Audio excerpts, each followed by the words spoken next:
Bom, meu nome é Tatiane, eu sou psicóloga do Instituto Arco-Íris de Direitos Humanos. Algumas pessoas aqui podem já ter ouvido falar. Aqui de Florianópolis. E venho aqui falar um pouquinho sobre o trabalho que vem sido feito desde 1997. Vou focar mais no nosso trabalho atual e depois vou passar para vocês aqui um trabalho muito interessante do Instituto Arco-Íris de 2000 a 2005, um projeto chamado Voo para a Liberdade, onde pela primeira vez se fez fotografias, dentro de um projeto, né, se fez fotografias de nu das mulheres do presídio feminino aqui de Florianópolis. Um trabalho super interessante e que rodou o mundo. Bem, a reprodução das diferenças de gênero nas políticas e nas práticas de saúde mental, a transformação em coisa da diferença sexual nos atendimentos na rede pública, bem como os processos de medicalização voltados para a população do sexo feminino, são alguns dos muitos problemas que evidenciam a necessidade de uma política de saúde mental, também na perspectiva de gênero. O objetivo desse trabalho é refletir sobre o efeito de algumas destas práticas. Essas aplicadas a um modelo amplo da reforma psiquiátrica, feito dentro da lógica de saúde mental. Dizem respeito à descentralização dos locais de internação psiquiátrica e têm a intenção de criar e manter novos centros de convivência para usuários do Centro de Atenção Psicossocial CAPS. Só para explicar para vocês, o Instituto Arco-Íris hoje vem... Dá para ouvir? O Instituto Arco-Íris vem hoje fazendo esse projeto piloto, sendo um centro de convivência relacionado aos CAPS AD, CAPS Ponta do Coral e o CAPS Ilha. O que seria esse início do centro de convivência, né? Nós recebemos os usuários, e aqui eu vou focar nos exemplos das mulheres vítimas de violência que passam por esse sistema, né, pelo CAPS, pelo atendimento ao CAPS, e fazem essa convivência e circulam na cidade. Visamos destacar nesse trabalho, focados nas experiências e histórias de vida de mulheres, pontos relevantes e importantes destes novos espaços para a contribuição no enfrentamento às várias violências que as mulheres em condição de sofrimento psíquico convivem, fazendo um cruzamento com a categoria de gênero. São inúmeros os casos que eu recebo dentro do Instituto Arco-Íris de mulheres que sofreram e sofrem violência e que desejam se empoderar e modificar essa realidade. Então, o nosso papel, o Christian não está aqui comigo hoje, que é um antropólogo que também fez parte da construção desse trabalho. O nosso papel é de uma escuta refinada em todas as oficinas artísticas por onde essas mulheres passam, né, no centro de convivência, e que a partir dessa escuta refinada nós possamos encaminhar essas mulheres para encaminhamentos de trabalho, encaminhamentos à delegacia da mulher, por exemplo, né, para que elas possam sentir que realmente elas têm voz e vez dentro da cidade, dentro daquele espaço. Tá? Muitas vezes esse caminho, esse trajeto casa-CAPS, né, acaba se perdendo por diversas questões, também a possibilidade de se colocar ou de colocar aí as suas questões relacionadas à violência dentro do espaço. A metodologia aplicada para essa pesquisa é interdisciplinar, pois parte de uma colaboração e de análises feitas por profissionais de várias áreas e suas diferentes experiências de engajamento e atuação com essa população. Articulando a psicologia, trabalho de campo, militância, direito das mulheres e saúde mental, aproximamos a perspectiva de empoderamento das mulheres pela busca de seus direitos. Esse trabalho de campo que a gente cita aqui, atualmente a equipe está bem reduzida, mas o trabalho de campo era relacionado à prevenção do HIV e da STI. Essa equipe ia até a Praça 15 e os arredores do centro de Florianópolis e nas boates fazer a prevenção. E de lá também elas traziam as demandas, né, de escuta, sempre uma equipe uma escuta muito refinada, e que podiam trazer a escuta, a demanda dessas profissionais do sexo para serem atendidas e encaminhadas. Então, esse acolhimento, quem faz dentro do Instituto sou eu e atualmente as minhas estagiárias que pertencem à UFSC. Esse trabalho é um trabalho bem importante porque, principalmente com as profissionais do sexo, nós detectamos diversos casos de violência, né? Eu atendo uma hoje que está, não vou colocar como desaparecida, mas que está há algum tempo sem retornar ao instituto e não está na casa, na boate que ela frequentava. Essa boate foi fechada, talvez vocês saibam, mas várias boates do centro da cidade estão sendo fechadas pela delegada e essa menina, por enquanto, ela desapareceu. Ela passava um tempo sem vir e retornava dizendo que estava trabalhando na rua e retornou com diversos casos de violência muito, muito graves, né? A rua para as profissionais do sexo não é muito fácil. E a gente fica na esperança também que ela retorne e já estamos fazendo os contatos com quem também fez atendimentos ou ela não tem nenhum vínculo familiar em Florianópolis.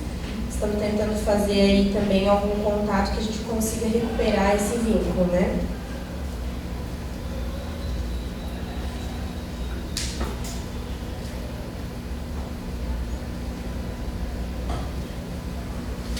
Utilizando pequenos recortes de casos e seus desfechos, partimos da perspectiva do sujeito em se manter em seus papéis, saindo da posição de vítima para pequenas ações transformadoras de suas subjetividades. Esta nova experiência é de suma importância e vem apresentando resultados significativos ao processo de garantia de direito das mulheres, atenção psicossocial e luta antimanicomial. O Instituto Arco-Íris desenvolve desde 1997 trabalhos de intervenção em campo junto a profissionais do sexo, homens, mulheres e travestis, moradores de rua, população privada de liberdade masculina, feminina e adolescentes e jovens das comunidades em situação de vulnerabilidade econômica e, consequentemente, social. A instituição oferece encaminhamentos para assistência jurídica, atenção psicológica, internação. Aqui a gente faz uma ressalva, né? Não necessariamente o encaminhamento direto à internação, mas direto ao IPT, pela dificuldade, dependendo da gravidade do caso, né?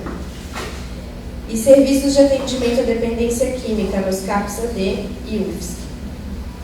Atualmente tornou-se centro de convivência aos usuários de saúde mental do município de Florianópolis em parceria com os CAPS. Como ponto de cultura, o Instituto Arco-Íris abarca a Travessa Cultural, Travessa Ratcliffe, no coração da cidade, onde vem integrando a região central com o maciço do Morro da Cruz, trazendo oportunidades culturais, tais como dança afro, samba, percussão, cinema, violão, choro, maracatu, afoxé, informática e desenho. Isso para toda a comunidade que reside e trabalha na região, tornando assim a Travessa Cultural um dos pontos mais interessantes da cidade. Parcerias culturais fazem girar cerca de 7.500 pessoas por mês, contando com atividades em rede e com outros pontos de cultura. Os profissionais que atuam no dia a dia são antropólogos, psicólogos, agentes de saúde, gestão pública, coordenador cultural, professores de oficinas e colaboradores, além das nossas estagiárias que fazem a parceria, né, é o projeto de psicologia vinculado à UFSC.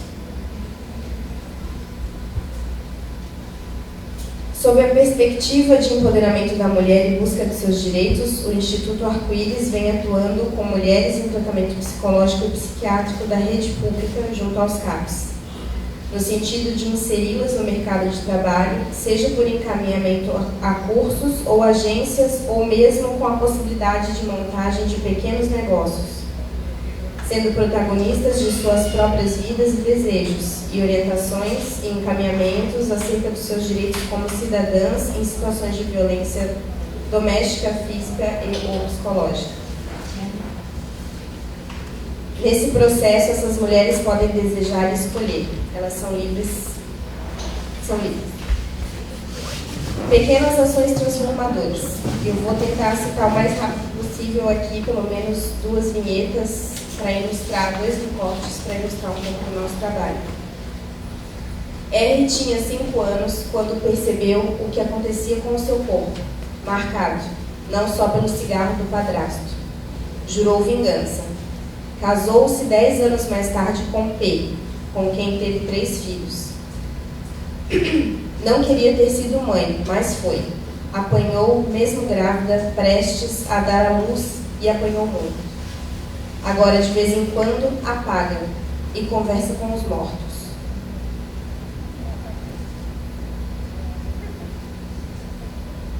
E tem 38 anos. Nasceu de uma família humilde. Arroz com feijão era luxo, e segundo suas próprias palavras, de sua infância pobre e com diversas situações de abandono, lembra com frequência do padrasto que a fazia de escrava. Limpava, cozinhava e cuidava do irmão. Lavava roupa e era abusada sexualmente com frequência.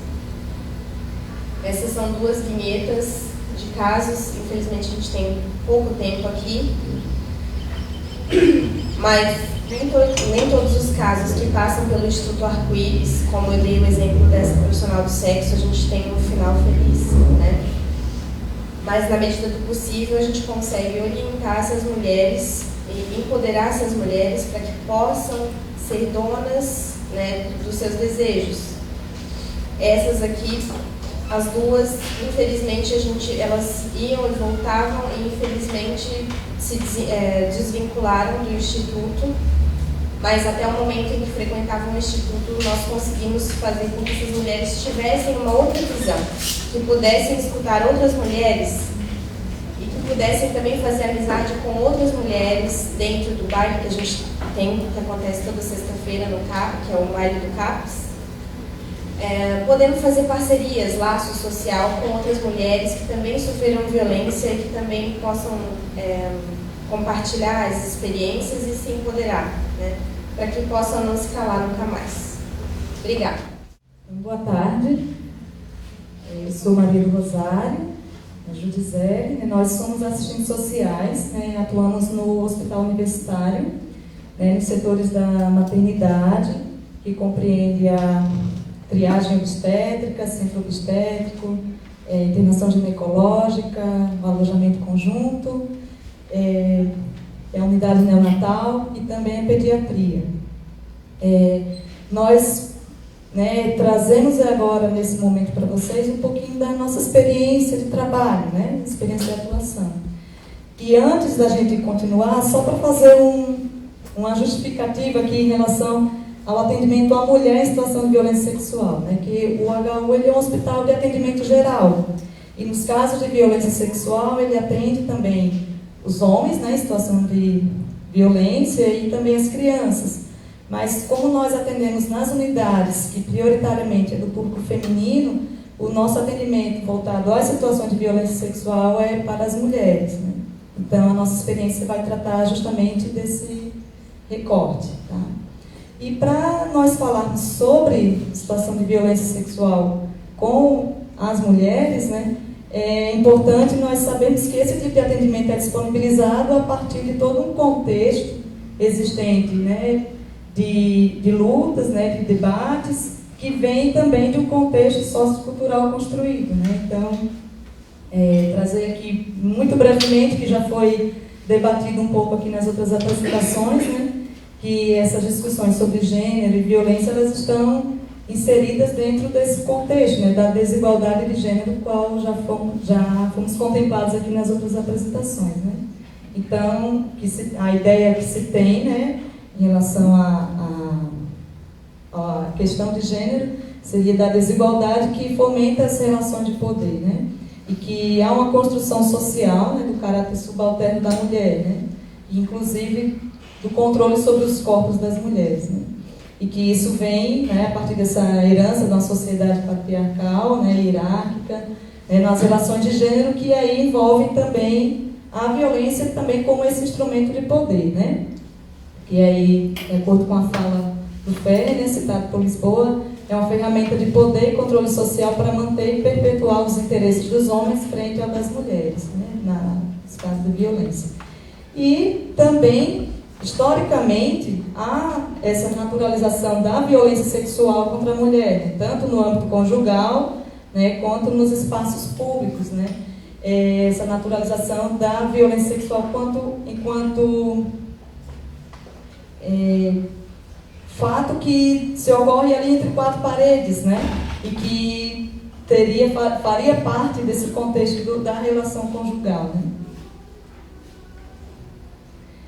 E daí, então, né, diante de todo esse contexto, né, do que nós também já ouvimos aqui, os estudos feministas evidenciaram essas situações, né, esse momento do antes, de tornar público, né, dar o caráter de violência a essas situações que historicamente foram naturalizadas, né, e que também exigiram, a partir desses debates, né, das discussões, a atuação do Estado frente à caracterização da violência, né, nessas relações de gênero consideradas desiguais, né? E aí, no contexto brasileiro, né, nas décadas de 70 e 80, houve esse destaque nessa mobilização, né, frente aos casos da violência contra a mulher, de forma específica.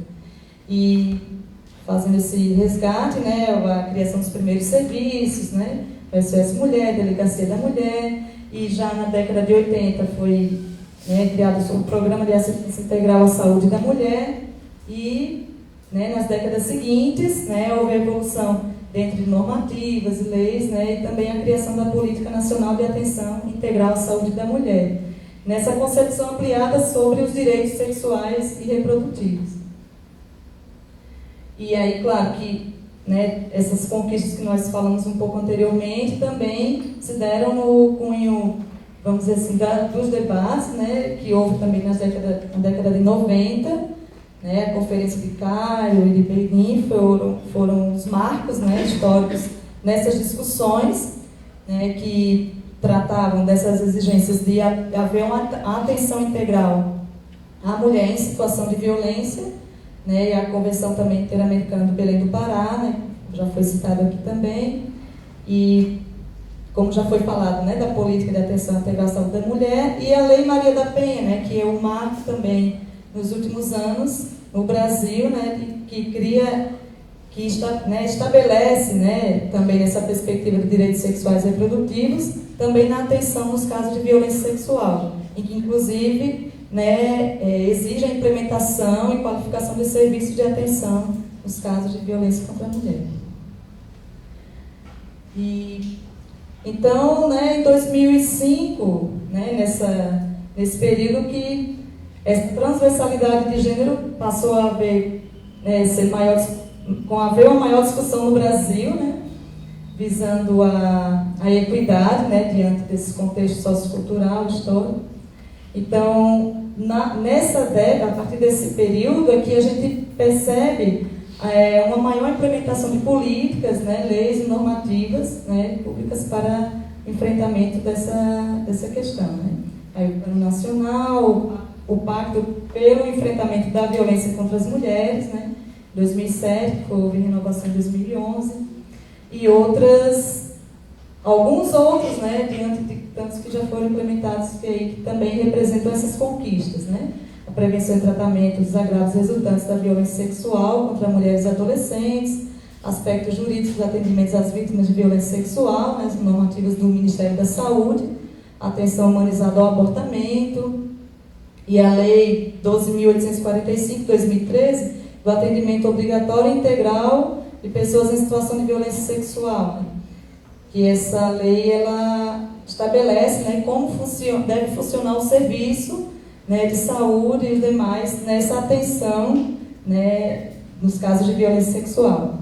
E a atenção humanizada às pessoas em situação de violência sexual também, com registro de informações e coleta de vestígios, né, essa normativa é recente, né, do Ministério da Saúde e do Ministério da Justiça, e o protocolo da Rede de Atenção Integral às Pessoas em Situação de Violência Sexual em Florianópolis, de 2015. A gente vai contextualizar depois um pouquinho sobre esse protocolo.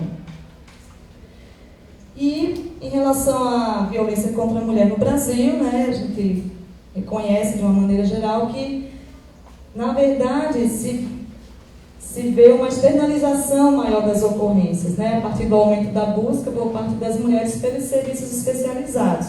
Acredita-se que essa externalização maior tenha se dado por esse movimento, né, impulsionado pela legislação, por essa caracterização do crime de violência, né. Então, todas essas conquistas mencionadas, né, bem pontualmente, elas representam também esse aumento dessa externalização, né, das situações de violência. E também a notificação dos casos de violência doméstica, sexual e outras violências através do SINAM, né, que foi implementado no ano 2009, ele também externaliza, né, dá maior evidência à ocorrência dos casos, né. E na portaria também 2014, os casos de violência sexual passam a ser notificação compulsória imediata, comunicados dentro de 24 horas. Apresentando um pouco do mapa da violência de 2015, são dados bem recentes que foram divulgados há um mês, acho que não tem nem um mês ainda de divulgação pela Flaxo, né, que é um instituto que fez a pesquisa.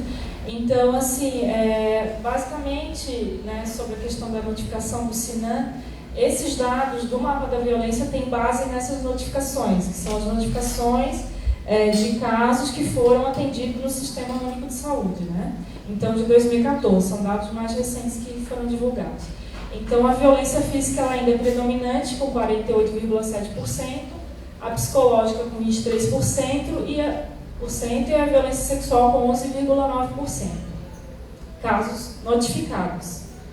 Embora saibamos que dos casos atendidos, seria em torno de menos de 20% os casos que chegam para os serviços de atendimento, né? Então, num universo bem maior da violência contra a mulher, né? Do local da violência, a prevalência do espaço doméstico, então, caracterizando a violência doméstica contra a mulher. Em segundo, a rua, com 15,9%, o espaço doméstico com 71,9%. Dos encaminhamentos para as delegacias genéricas, ainda visto que não são todos os municípios e regiões do Brasil que têm delegacias especializadas ou delegacias da mulher, né?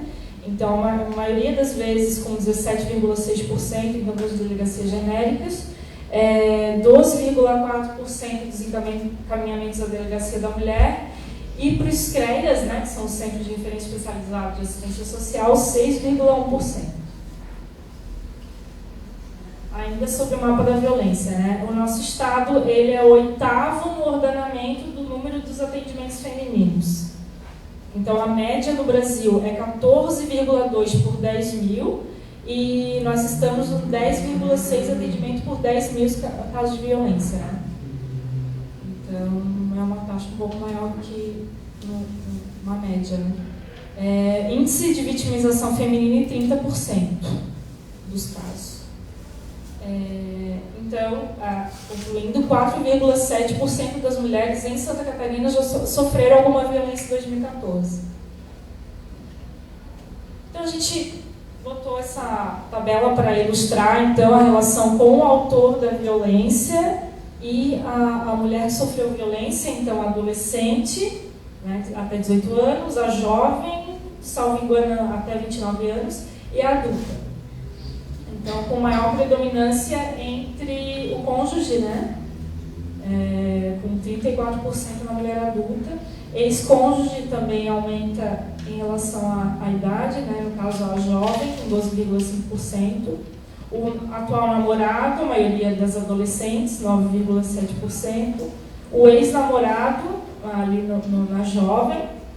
E desconhecido, a maioria adolescente também, 21,1%. Esses seriam os casos de violência em geral, não é especificamente uma forma de violência em geral.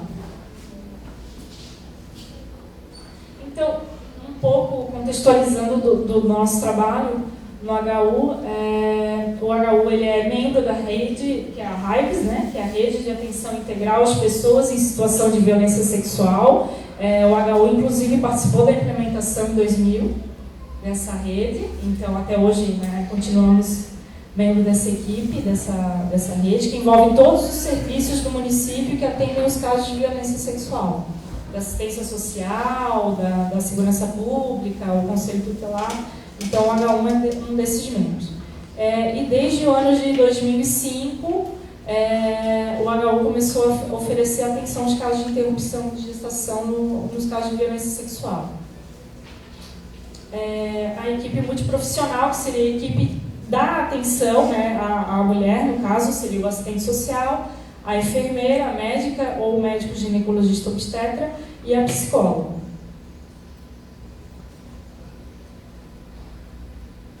Então, do nosso atendimento de serviço social, né, essas mulheres que procuram serviço na situação aguda de violência sexual ou na situação de interrupção de gestação. Aguda seria na violência ocorrida dentro de 72 horas, né? Dentro de 3 dias. O acolhimento a essa mulher ou ao acompanhante, quando tem uma amiga, uma irmã, um amigo, um esposo, enfim, alguém da rede de apoio dela que saiba e que estava junto naquele momento. Então, é coletado o relato da situação de violência quando possível e a gente identifica também a rede de apoio para quem que ela contou, com quem que ela pode contar nesse momento.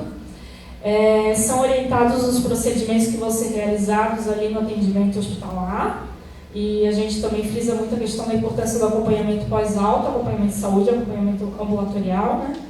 Orientamos a questão do sigilo profissional, que é uma preocupação muito grande delas.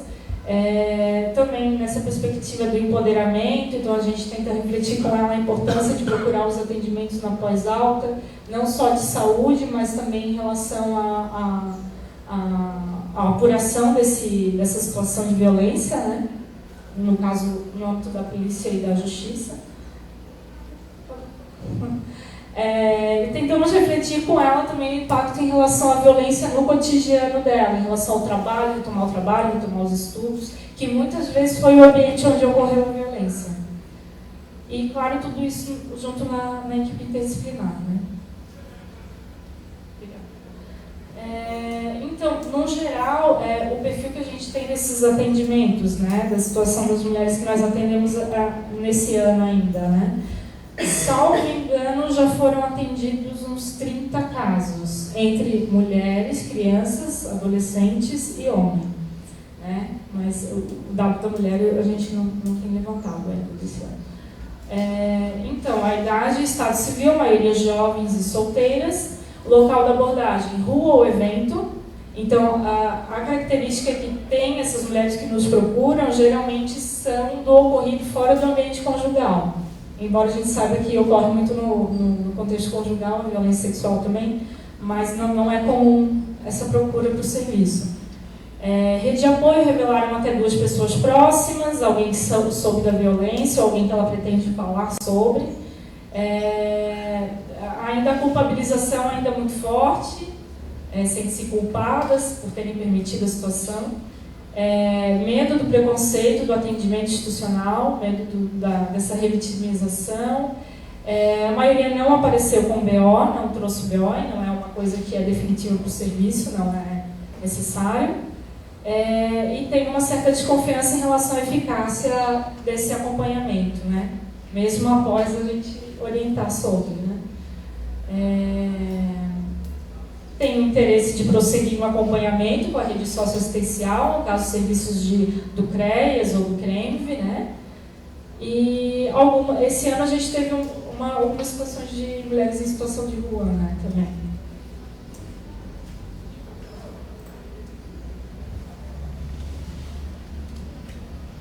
Finalizado. Então, essas são as conclusões. Então, teria um número de denúncias pela ampliação da discussão da lei em relação à legislação, como a Maria já havia trazido, né? Então, a gente percebe que à medida que elas obtêm essas informações e estão cientes e empoderadas para procurar algum atendimento, algum acolhimento, alguma orientação, elas vão procurando o serviço. Então, é uma coisa que a gente está medindo ainda a médio prazo, né? Acho que foi isso. Eu acho que não. fluindo, né? Então, vou tentar ser rápido. Então, na verdade, as notificações, os casos que chegam para nós são muito menores, né, o número de casos são muito menores do que realmente ocorre, né? Então, esses seriam alguns obstáculos, o medo da violência institucional, né, não conhecer que existem esses serviços especializados na atenção à violência sexual. Outra questão também, como a gente já havia falado, muitos casos de violência sexual no âmbito doméstico, familiar, ou a mulher tem essa dificuldade de identificar aquilo como violência sexual também, e também toda a naturalização da questão de gênero também dentro da família, né? Então, é isso. Assim, a nossa atuação também ela vai na perspectiva da garantia de direitos sexuais e reprodutivos. Então, a gente trabalha nessa diretriz.